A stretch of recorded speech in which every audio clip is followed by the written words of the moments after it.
आज का दिन पाकिस्तान के मुआशी अशारियों के लिए मस्बत खबरों का दिन रहा। कल शरह सूद में 2% की कमी की गई। IMF की तरफ से $1.4 अरब के पैकेज की मंजूरी हुई। G20 मुमालिक से कर्जों की अदायगी की किस्तें जो दिसंबर 2020 तक करनी थी, उसमें रिलीफ की खबरों ने पाकिस्तान स्टॉक मार्केट के इंडेक्स में 1500 पॉइंट्स की तेजी कर दी। रुपया जो डॉलर के मुकाबले में मुस्तकिल गिर रहा था, उसमें अमेरिकी डॉलर के मुकाबले में ₹4.13 का एक दिन में इजाफा हुआ। 10 साल PIB बॉन्ड्स की शरह 7.7% पर आ गई है। यानी मार्केट आने वाले दिनों में महंगाई और शरह सूद में मजीद कमी की तवक्को कर रही है। और आज कंस्ट्रक्शन सेक्टर के लिए एमनेस्टी स्कीम का ऑर्डिनेंस भी जारी कर दिया गया है। मजीद मस्बत खबर यह है कि इंटरनेशनल मार्केट में तेल की कीमतें मजीद गिरकर $18 फी बैरल की सतह पर आ गई, जिसका पाकिस्तान को फायदा ही फायदा है। टॉप लाइन सिक्योरिटीज की रिपोर्ट के मुताबिक पाकिस्तान के कर्जों की फौरी अदायगी में पाकिस्तान को 7 से 10 अरब डॉलर्स के रिलीफ की तवक्को है। जो अदायगी दिसंबर 2020 तक करनी थी, वो अब जून 2022 के बाद 3 साल में होगी। वर्ल्ड बैंक और एशियन डेवलपमेंट बैंक भी पाकिस्तान को मजीद फाइनेंसिंग देने का सोच रहे हैं। वर्ल्ड बैंक ने पहले ही कोरोना की वबा के तहत दुनिया में अपने 14 अरब डॉलर्स की रकम में से पाकिस्तान को $200 मिलियन देने का ऐलान किया। एशियन डेवलपमेंट बैंक से भी पाकिस्तान को $1 अरब मिलने की तवक्को है।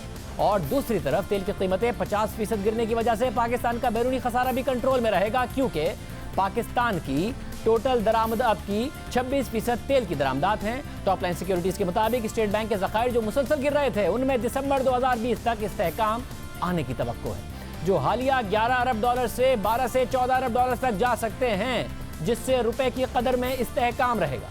एक तरफ पाकिस्तान की मईशत पर कोरोना के असरात से निपटने के लिए इस्तेहकाम की खबरें हैं, दूसरी तरफ अब देखना होगा कि दुनिया की गिरती हुई मईशतों का पाकिस्तान पर क्या असर पड़ेगा। दुनिया की 2 बड़ी मईशतें और एक बड़ा मुआशी ब्लॉक जो कि यूरोपीय यूनियन है, वो खतरे में है। दुनिया की बाकी मईशतों को भी मजीद खतरे में डाल सकते हैं, क्योंकि इन 2 बड़ी मईशतों के साथ ही बाकी मुमालिक तिजारत करते हैं।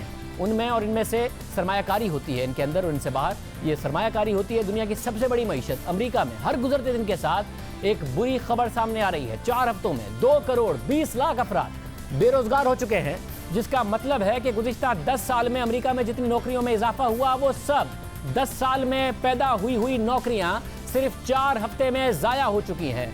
और अब खदशा ये है कि जब मईशत दोबारा खुलना शुरू होगी तो ये 4 हफ्ते में चली गई हैं नौकरियां, मगर आहिस्ता आहिस्ता ही इनमें इजाफा हो पाएगा। अमरीकी मईशत सुकड़ने जा रही है। चीन की मईशत से मुसलसल बुरी खबरें आ रही हैं। दुनिया की दूसरी बड़ी मईशत 2020 की पहली तिमाही में 6.8% से सुकड़ चुकी है, जो तज्जियाकारों की तवक्कात से बहुत ज़्यादा है। और जिसका मतलब चीन की मईशत के साइज़ में सिर्फ एक तिमाही में तकरीबन $98 अरब की कमी आई है। चाइना की मईशत के जब से दादोशुमार शाया होना शुरू हुए हैं, ये उसकी तारीख की बुरी तरीन मुआशी कारकर्दगी है। 1976 के बाद ये पहली दफ़ा है कि चीन की मईशत फैलने के बजाय सुकड़ रही है।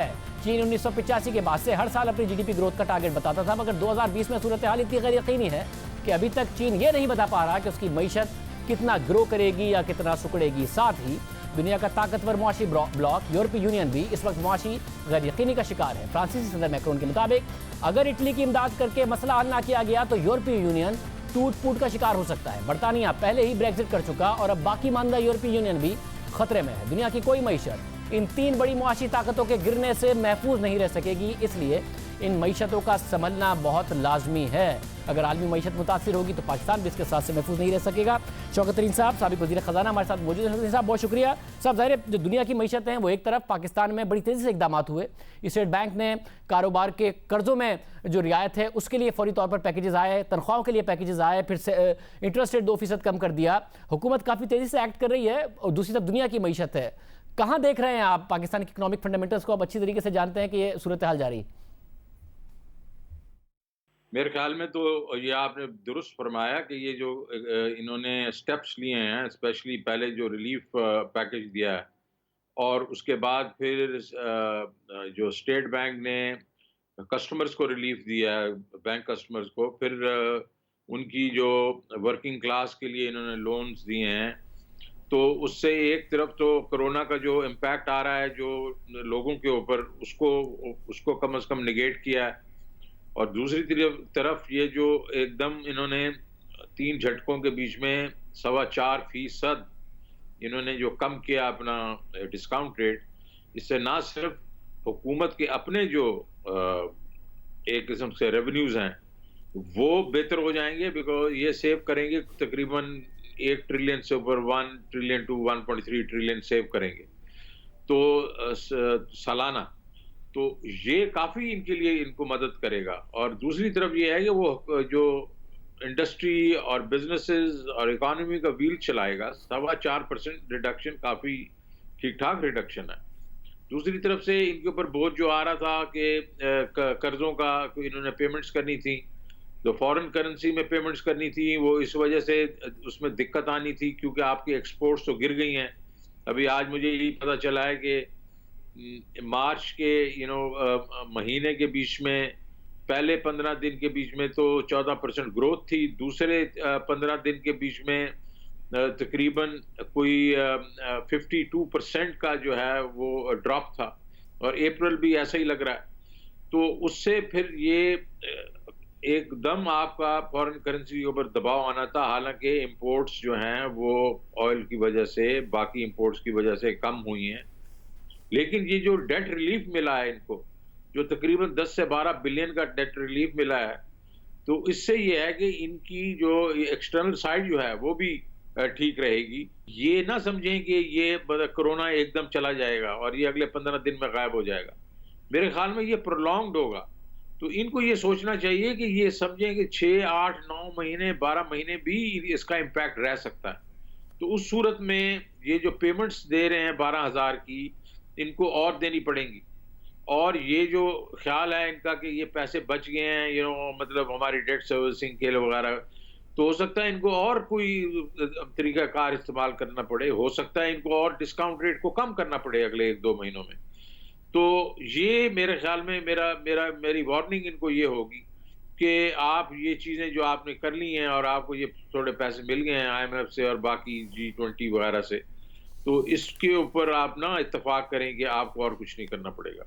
तो साहब, क्योंकि आपने पाकिस्तान की मईशत को बड़ा करीब से देखा हुआ है, तो हमें ये बताइएगा कि दुनिया भर में तो जाहिर है ये मईशतें गिर तो तेजी से गई हैं, रिकवरी आहिस्ता आहिस्ता होगी।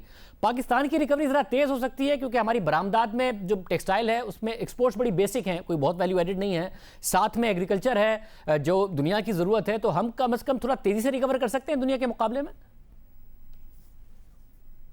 देखिए जी, पाकिस्तान की सबसे ज़्यादा बड़ी एक्सपोर्ट तो 60% 60 से 65% तो टेक्सटाइल है। और टेक्सटाइल ऐसा है कि वो एसेंशियल आइटम नहीं है।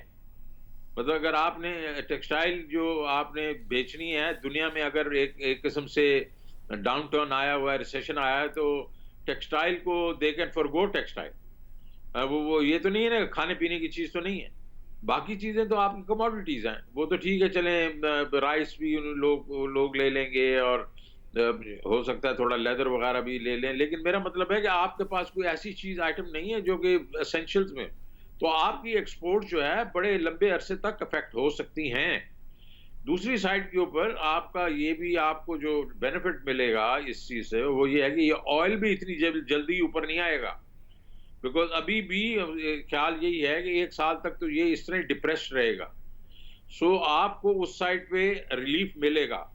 तो बिल्कुल आपकी बात सही है कि हमें इस चीज़ को ये नहीं समझना चाहिए कि ये एक किस्म से एकदम ये वी बन जाएगा। जैसे मगर साथ में बताइएगा कि पाकिस्तान के ज़खायर गिर रहे थे, एक्सपोर्ट प्रोसीड्स इतनी ज़्यादा होनी नहीं थी, बॉन्ड्स वगैरह ये इशू नहीं कर पा रहे थे, कहने के बावजूद प्राइवेटाइज भी नहीं कर रहे थे। ये अगर डेट रिलीफ ना मिलता पाकिस्तान को फिलहाल, तो दिसंबर में कोरोना ना होता, तो पाकिस्तान के लिए मसाइल बहरहाल होने थे कि ये कर्जा हमने कैसे अदा करना है।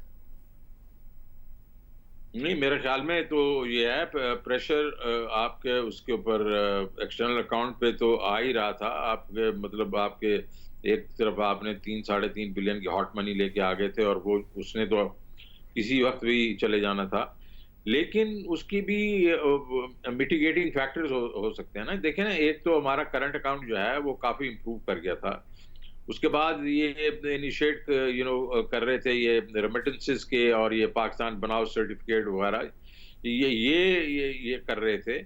और दूसरा ये है कि because of IMF I think multilateral और ये आपकी जो बायलैटरल जो कंट्रीज हैं वो आपको हेल्प करती। तो मेरा नहीं ख्याल कि हम बिल्कुल बुरी मतलब जिस हालत में हम थे लेट्स से 2018 में, उससे हम बदतर हालत में। बहुत शुक्रिया शौकत साहब हमारे साथ मौजूद थे। आज के प्रोग्राम में इतना ही, आपसे फिर मुलाकात हो जाती है।